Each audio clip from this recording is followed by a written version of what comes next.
Okay. We can go to live stream 1, or I think we can go to live stream 2. Now I got all these messaging. Okay. And let me also send this to my buddies. Okay, so there's live stream 1. Let's go to live stream 2. I think that's the bigger one. Yeah, that's slightly bigger. Cool. All right, so hanging out today, and what I wanted to do is I wanted to showcase the 2 flutes that I have right now for sale that I'm really enjoying, and I've had them for a while actually, and a little bit surprised because they're wonderful flutes. So we're going to be going over the Rampo again, and we're going to be going over the bando, which is a super Jinashi flute. So let me pull up. I want to see the top chat as well at the same time. Is there like a way to do this? There we go. Doug, good evening. It's good to see you. How are you doing, friend? It's great to see you. Great to see you. All right. So a couple cool flutes. I got this bando, right? And this one has the like the urushi on it. I'm trying to like maybe get away from the light. But there's the urushi with the crane on the front, and there's a crane on the back, and then we kind of got this like matsu tree. I've got to like, maybe I can like turn this off for just a second. There you go. Now you can see it clearly. And there's the one on there. Really nicely done. So we'll go through the bando first because it's a one-piece nobekan, D flat, perfectly in tune.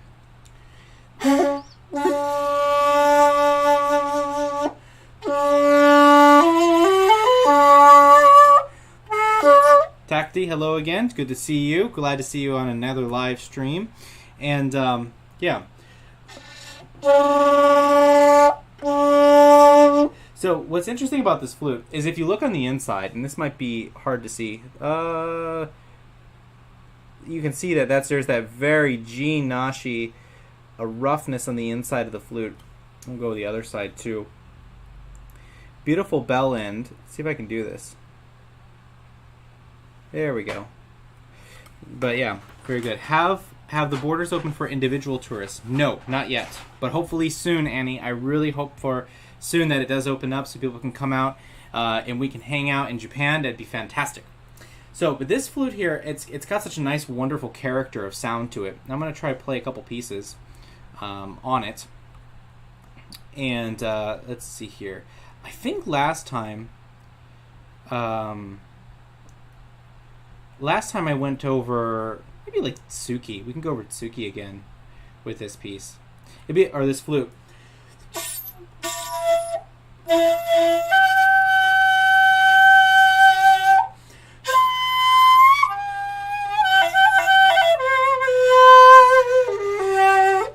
And this one, it's what's difficult about Jinashi flutes is they're always just more difficult to approach as instruments because they're not like Giardi flutes where it's just clear-cut, easy to play. Sometimes they are. Sometimes they're very clear-cut, easy to play. But most of the time, not so much. Osaka World, I tweeted this out. Thank you very much. Appreciate it. Doug Tesler says, I want to come too. Well, I hope you enjoy. I hope you do. I hope you do come. I hope we can hang out and play some flute together. That would be awesome. Okay, so Tsuki, I'll just play a little bit of it as well. And oh yeah, that's right. And Osaka World right now, if you go to Osaka World Communications, you can see him there. He's actually hosting a tour to Japan. He hosts lots of tours through Japan too. So you should definitely reach out to him. If you'd like to, please post some of your information down there or link. For people where they can get information about the tours, it'd be great for them. So if you're wanting to come into Japan, you're wanting to have like a custom tour, you're wanting to do something like that, that's the guy to contact right there, Osaka World. Okay, so here's a little bit of Tsuki on this 1.9.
So it's a 2 Hanko, 2 stamped. We got one at the top here, bundle, and then one at the bottom. Again, it's a Nobekan, one piece. There's no adjustments whatsoever. Beautiful end root here. It has a toes on top here, and I'm only asking 1,000 USD for it. Flutes like this I've seen go for a lot more, especially jinashis, because the material for jinashis are so just so hard to find. But it's a great sounding flute. It's really wonderful. I've enjoyed it. Here I let a friend borrow it for a month, and he was playing on it and using it. But before that, I was enjoying it myself. I really like a lot of the Jin Nyodo scores with this. Thinking of like specifically something like Daiwagaku, sounds really beautiful with it.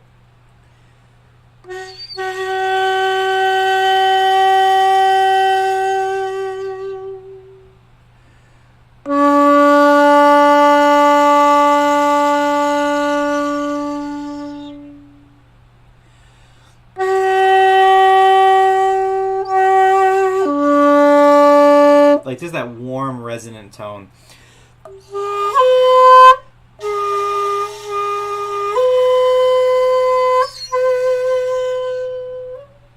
Sumeri.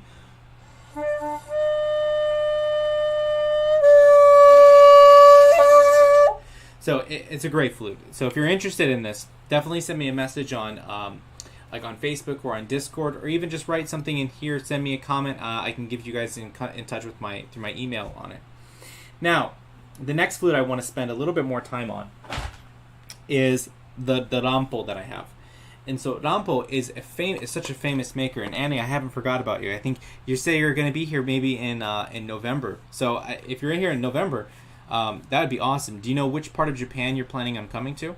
And I see that you're also a member, so thank you so much for that. I really appreciate the membership. If you guys want access to a bunch of lessons on Shakuhachi, I think it's like $4.99 a month to get access to over 60 different lessons, even with guest lectures and everything, through my YouTube. Just go and join the membership. It's $4.99. I think it's $5.99 for Japanese yen, something like that. But it's very affordable. So definitely go in there, check that out. Lots of access for different pieces. But this Rampo it's just such a great maker. I had played him in the past, and I wasn't that impressed with some of the flutes that I played. What it really was is that I just never played a good one. So I have this one, and it has such an impressive sound. So you can hear like the beefiness behind the sound of the Rampo. And it really is quite a treat to play. And what I'm going to do is I'm going to play Rampo's teacher's music, which was Fukuro Rando. And so we're going to go over that. And we're going to play the piece Komori Yuta. And I'll play a couple other of his pieces too. So here's Komori Yuta on a Rampo, and then the piece is by the composer Rando.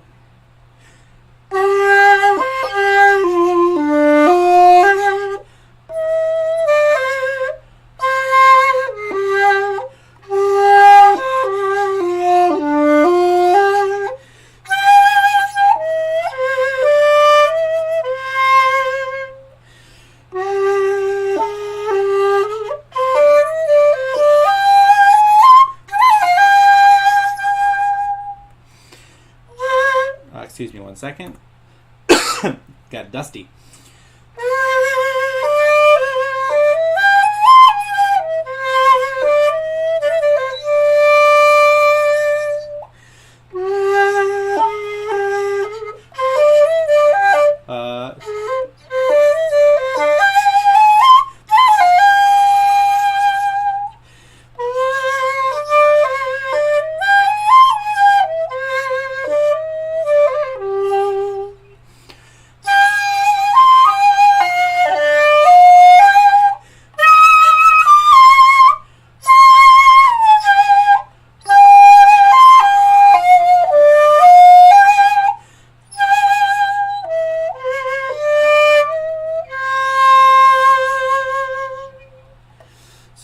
need to also pull up the Discord too, just in case we're having some back channel messages.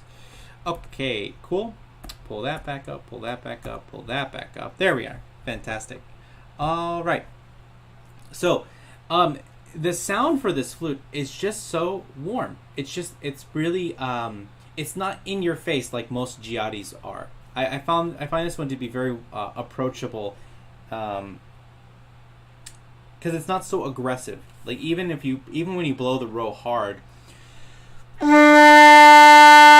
like it's direct. There's a direct sound. It really does feel like it's focused and concentrated, but there's still like a roundness and like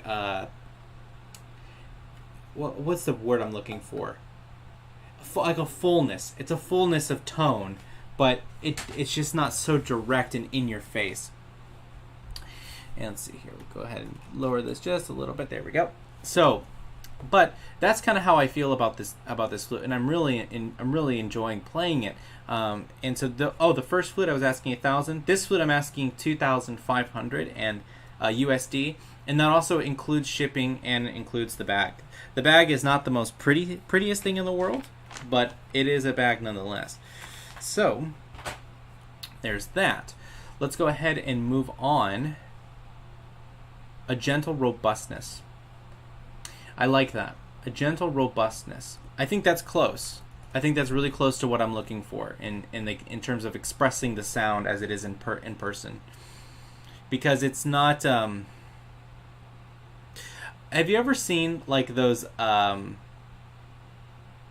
like some of the Olympians who are like super, like they're super ripped, but then they're actually like doing a floor routine and like doing backflips, and they're just like gliding in the air almost. That's how the sound feels. Really big and muscular, but however, it's just glides and flows through the air really elegantly. It's very centered tone. Yes, it's exactly right, Doug. Very centered tone. And it's almost like as the person who's doing floor work, they're always grounded. They stick the landing every single time, and that's what this flute is like. Every time I go to a note, it just very clear on the notes, and I like that a lot about this flute. Let's see here. I want to do another Fukurando piece, and I was thinking maybe one of like the Tsuki no Sabaku, or maybe even, let me see. There's two I'm thinking about. Maybe Yugure Genso Kyoku would be nice, because that has like a lot of the almost like operatic sort of sound. Like what I think of operatic, I think is like it's a lot of singing tones, really beautiful stuff. So.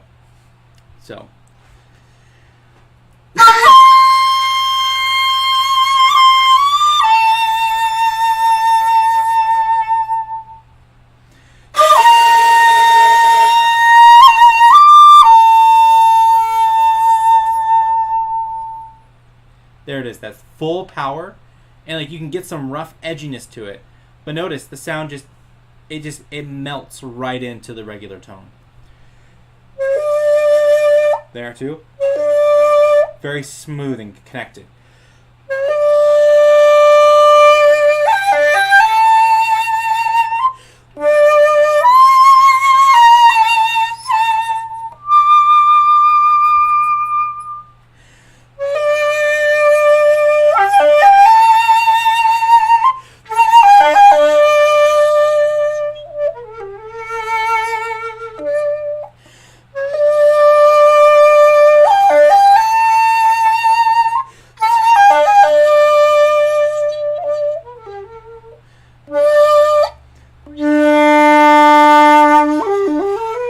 Good like brassiness there. No, I just lost it. Now I'm trying too hard. There it is.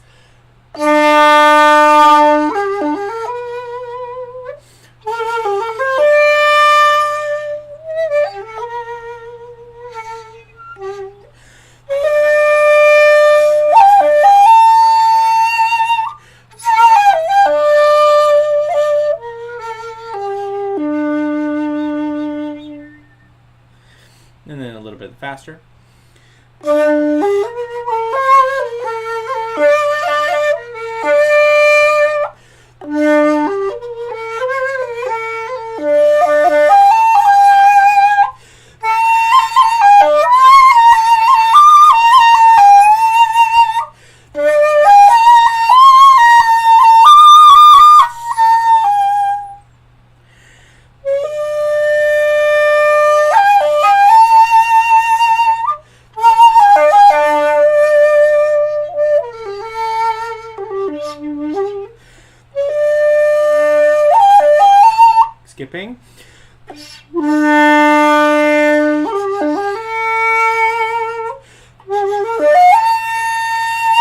That's not the right notes.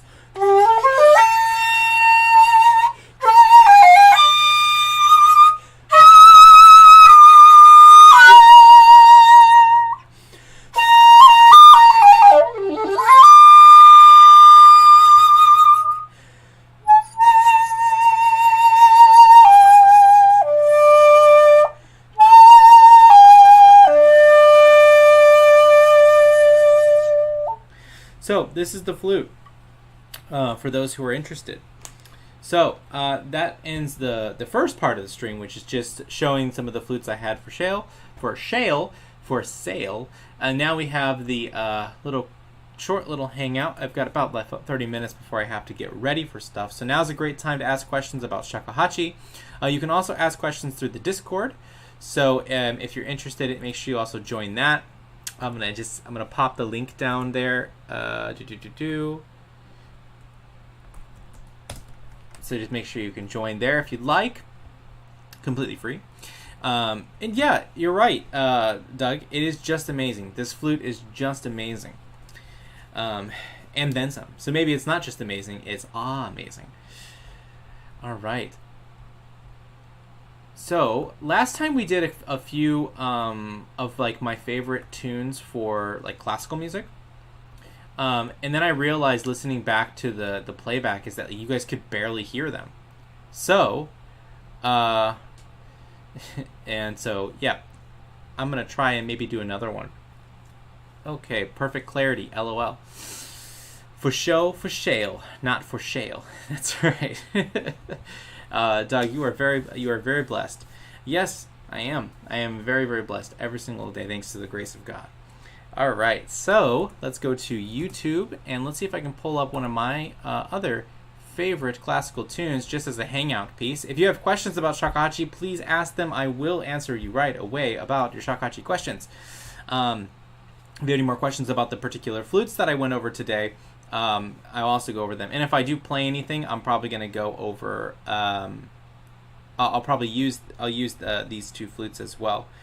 And I was going to look up, actually, let me play another piece. I actually feel like playing. Vasily Nemo, hey sensei, I'm just waiting for my 4th delayed flight. Also will be going to my first ever live shakuhachi concert this week. 4th delayed flight. Wow, the flights are really that bad, are they? That's crazy. Do you ever play a 3.0 shakuhachi? Doug, you're just trying to get me to take the 3.0 out. I know what you're doing. You want me to take that 3.0 out and play some rows. All right, fine. I won't fight you on it. I'll just grab it and we'll take it. We'll just do it. So here it is. This is the 3.0. It's the 3.0. It's not good for your back. This, like, playing flutes this size, that's not good for you. Terrible for your hands. Okay, so this is my 3.0. It's a tank of a flute, as you can see. And just so you can get an idea of what it's like compared to a 1.8, this was the flute I was just playing before, compared. And that's right, perfect clarity, bringing out one of the big guns. All right, now I need to take a sip of coffee, iced coffee, to clear my throat before we get on this. No.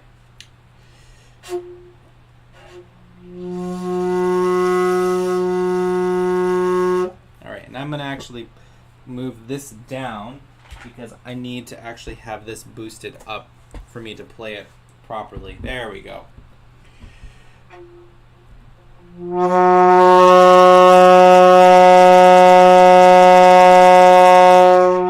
So if that's not a row, I don't know what one is. It's just such a massive sound.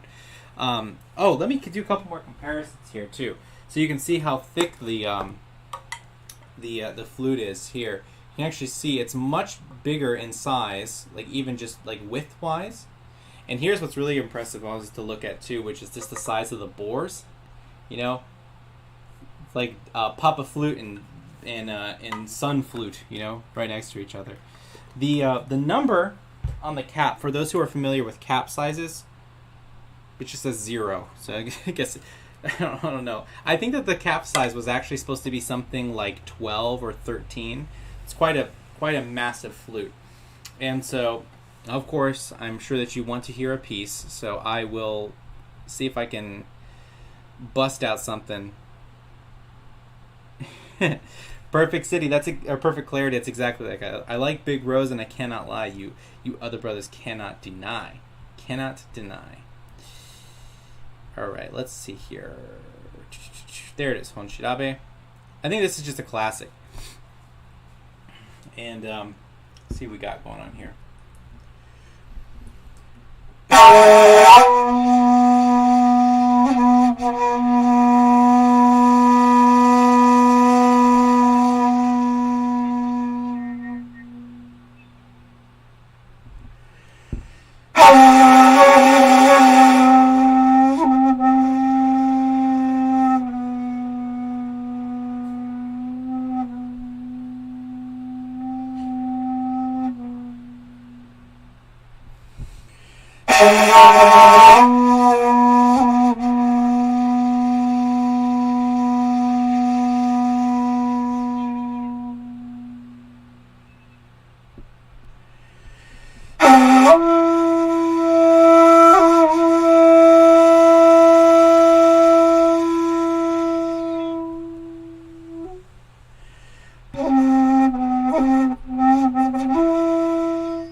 Ooh, talk about using some lung capacity there. It takes a lot of air to play that flute, and it's very hard on the wrist and the hands. So I really can't play the flute that long. And also, I have a problem when I play, and you probably noticed this. And so this actually comes into a good shakuhachi point, like of playing flute, is that when we're playing like even just a normal, like regular 1.8, we don't want to raise the shoulder up, right? We want to keep that shoulder down, but it's very difficult when you're having your arm stretched out. You almost naturally want to put that elbow or shoulder up.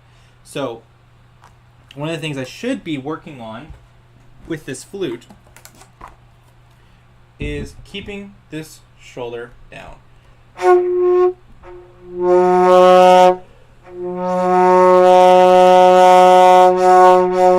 also not putting too much extension on this ring finger, because this ring finger not only holds my wedding ring, but also has a really important job to keep this hole covered, because if I don't keep this hole covered, that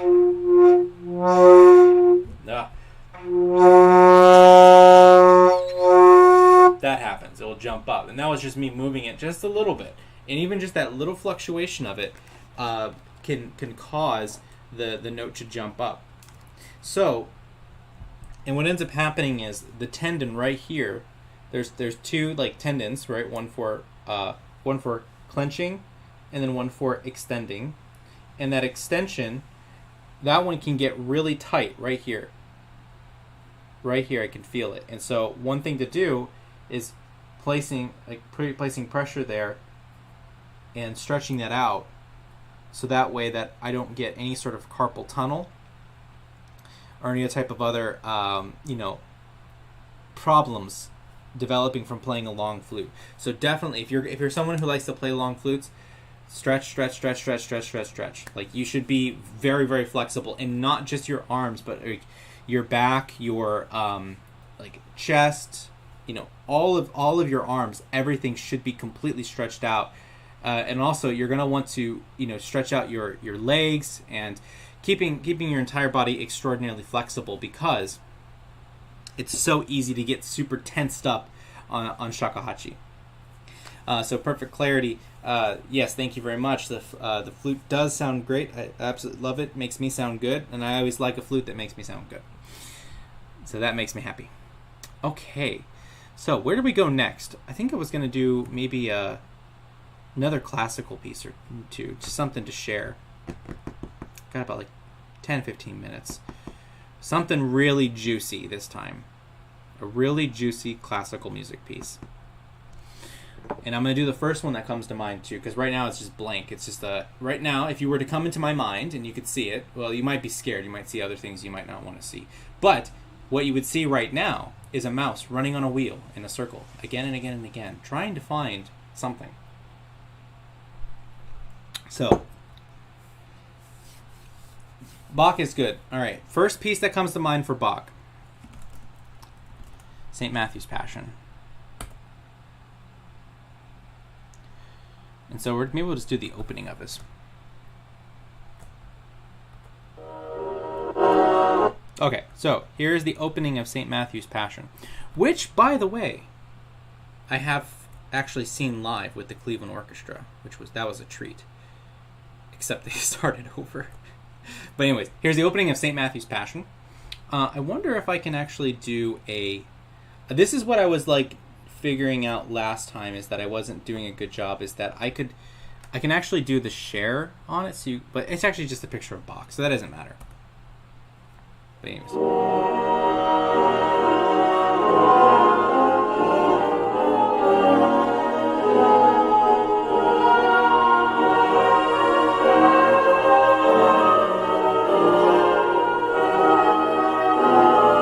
Let me know that you guys can hear it okay too. I think you can.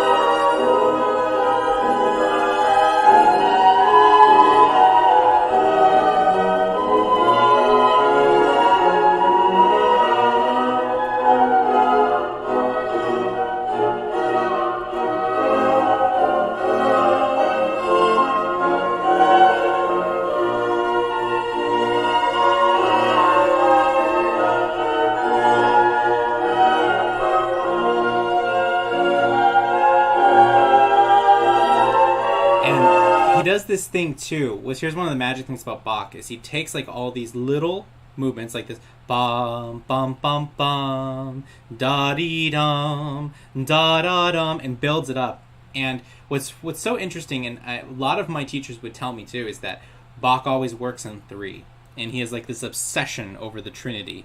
So he writes a lot in E flat, he writes a lot in C minor, and he writes a lot of things in sets of 3. And so it's just the constant idea of the Father, Son, and Holy Spirit resonating in his music. Okay, now Bach on Shakuhachi. So here is the famous, and maybe we should make a thing out of it. Can anybody tell me which piece this is?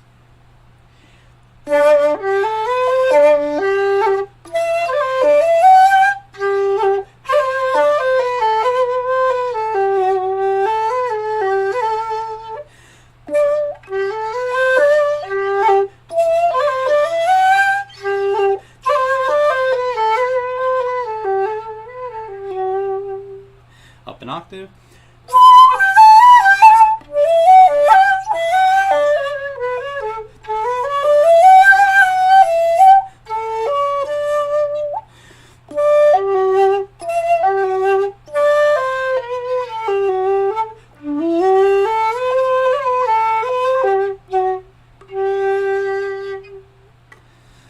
So very, very famous Bach piece, and a little short melody, just called Minuet.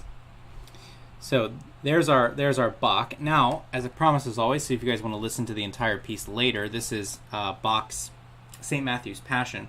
And I wonder if I can just skip to one of the, this right here, this would be good.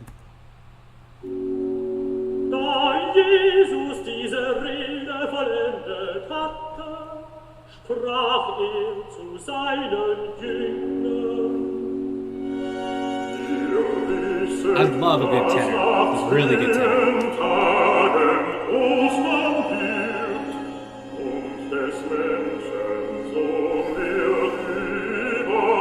Doug, the second piece I played was Minuet.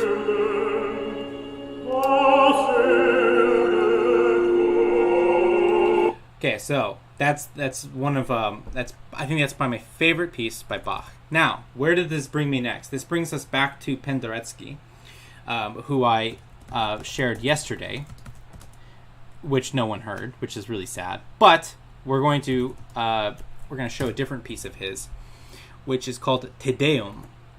And this one I should definitely share because we can actually see the score, and then I can point some things out about it. So let me see if I can do this properly, where I can actually screen capture, add a source, and then we're going to do that one. Done. There we go.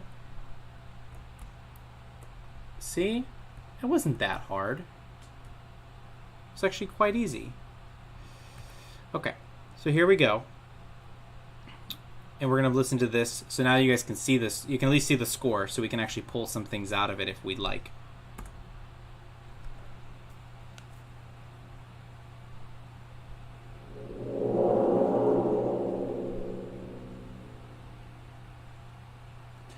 So just timpani rolls. So we're actually looking at a piano score right now.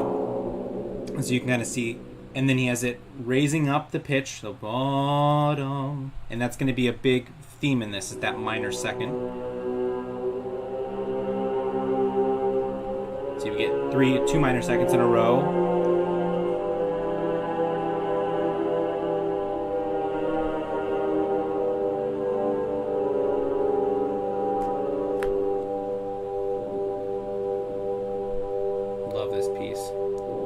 And I think it's like the darkness behind it.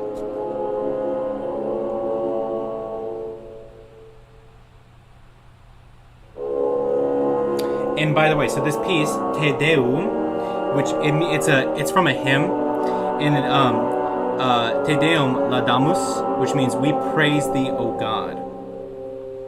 So Te Deum just literally means thanksgiving or exaltation.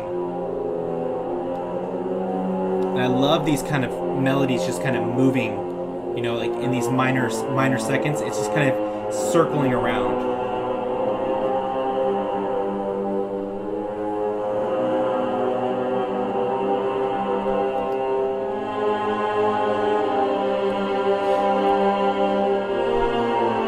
Minor seconds are very moody. Here's this big moment here. Now the singers are going to come in. Soprano and alto solo. Oh, sorry, solo's not yet. This is the full choir version still, and then the solos are going to break out later. Keeping that idea, those minor seconds moving around.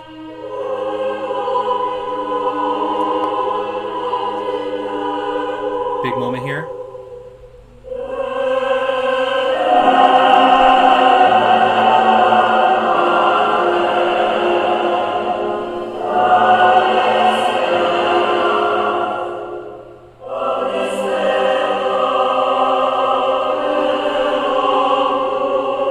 And that's really hard to sing with a choir.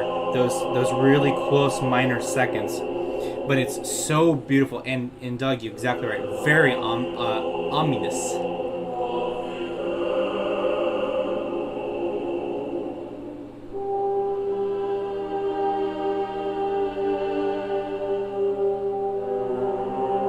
There's that melody again, the pulling back. Now we get a little bit of relief, kind of major, but there's still like a darkness behind it.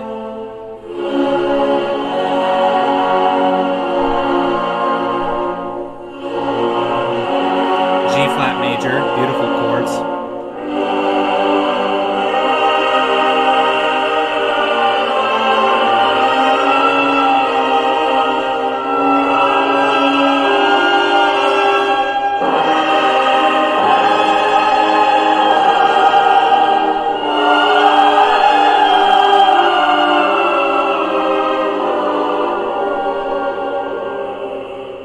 Beautiful moment. Absolutely gorgeous moment.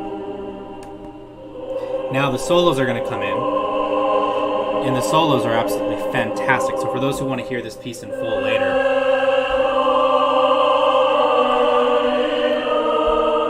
Oh, and also, don't forget, hit that like button.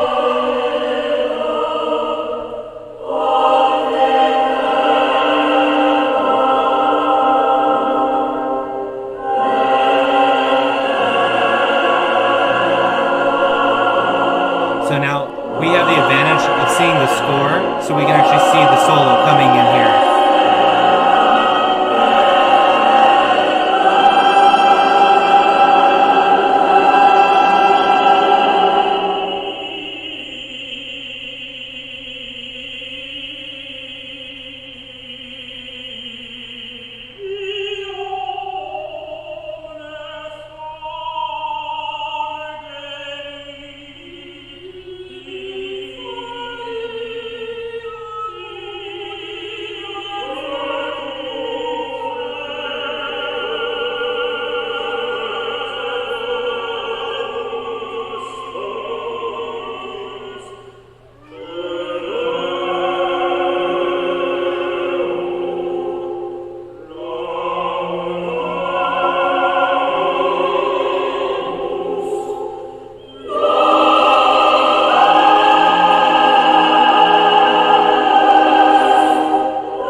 Instead of just so just that huge, overwhelmingly powerful chords, and Penderecki, for some reason, has this amazing ability to take the most basic chords, 5/1, and almost like reinvent it, because the way he just surrounds everything around it is just so good. So yeah, definitely check out the full piece. Highly recommend it. It is very powerful. It is very moving. And there's just nothing else like it, truly.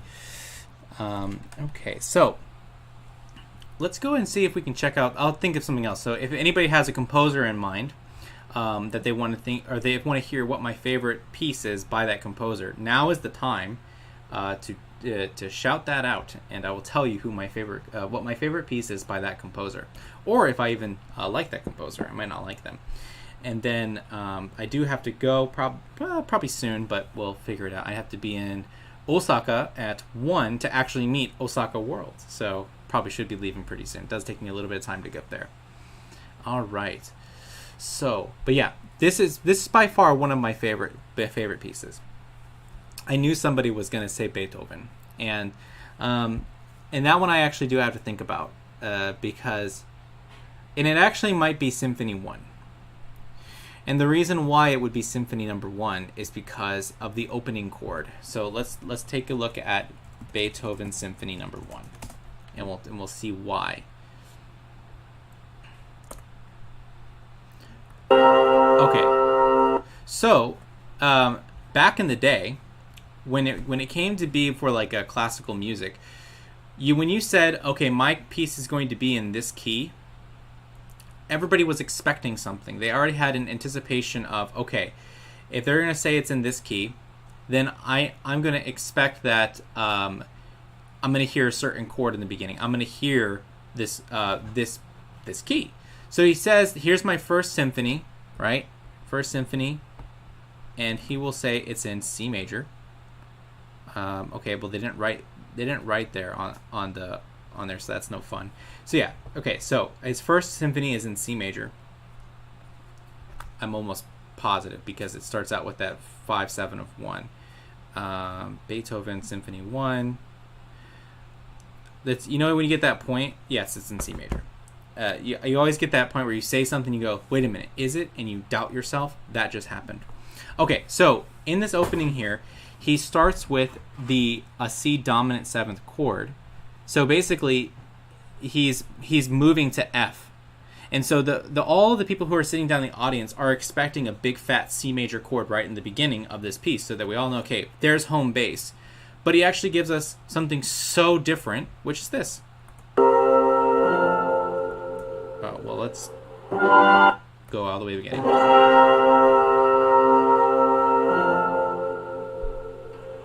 And then he goes even further.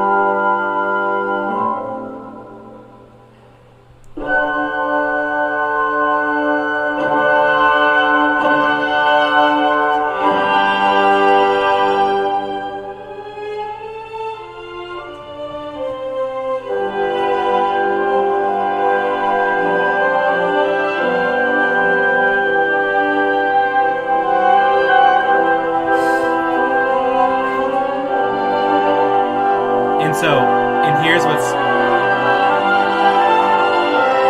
He's going to get to it soon. Remember, it's in C major. We haven't played C major yet.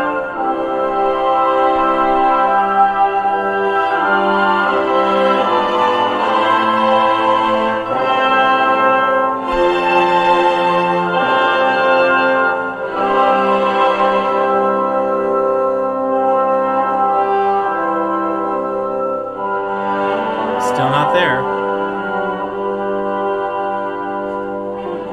Now we're in C major.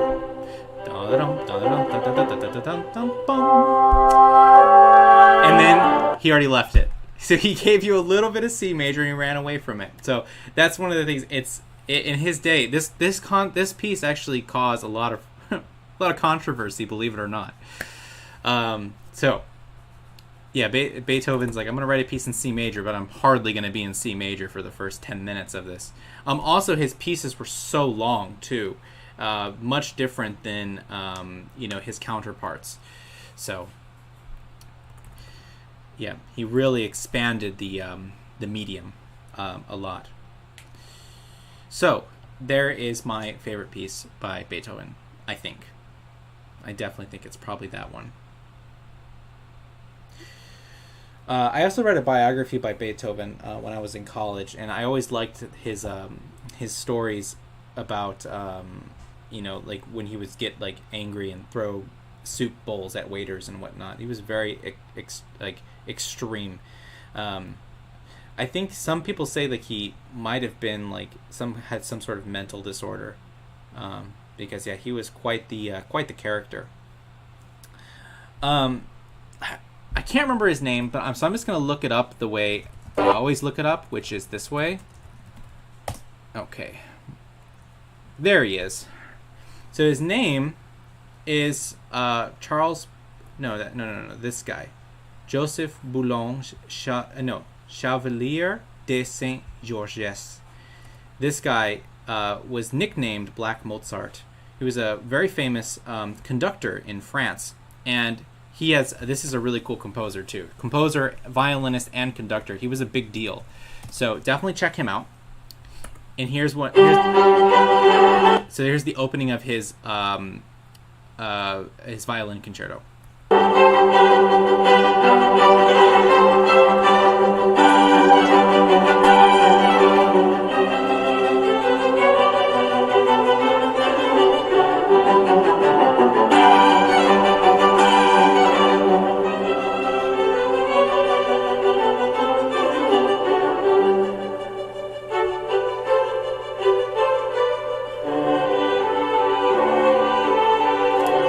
actually a really good recording. I wonder who's playing.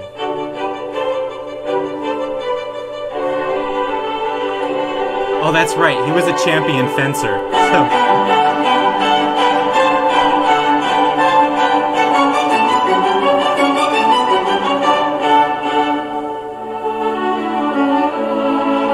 gonna skip just a little bit because I want to get to the concerto.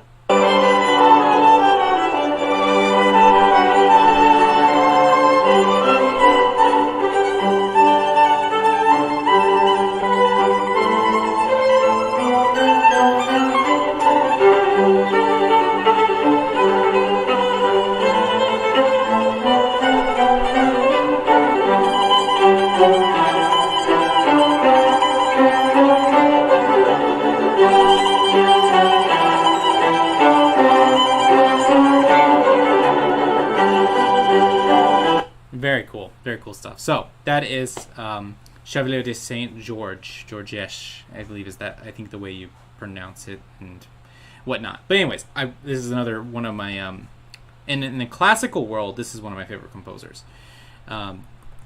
He's got some really cool stuff. Let's see who else. I'm trying to think of who else really pops out in mind right now, just in the moment before I call it a day. There might be one more like composer, and maybe we should do more of this. If you guys are interested in this, I can do more about like just classical music and actually come up with something where we go and do kind of a series where we do listenings together of famous pieces over time. Stravinsky, great. Okay, so it's not the Rite of Spring. Everybody think that's one of the huge pieces, right? Of Stravinsky is the Rite of Spring. Another one that's really big is the Firebird Ballet. But those are not my favorite pieces. My favorite piece by Stravinsky is actually his Elegy for viola. It's the only piece he wrote for viola, and they do have a score of it. And this is a great piece to leave off on today. So, for one who does not know this piece and have never heard of it before, here you go. And here is his viola elegy starting now.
So this is the end of the opening.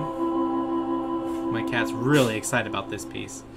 Now, what happens is he goes into a fugue.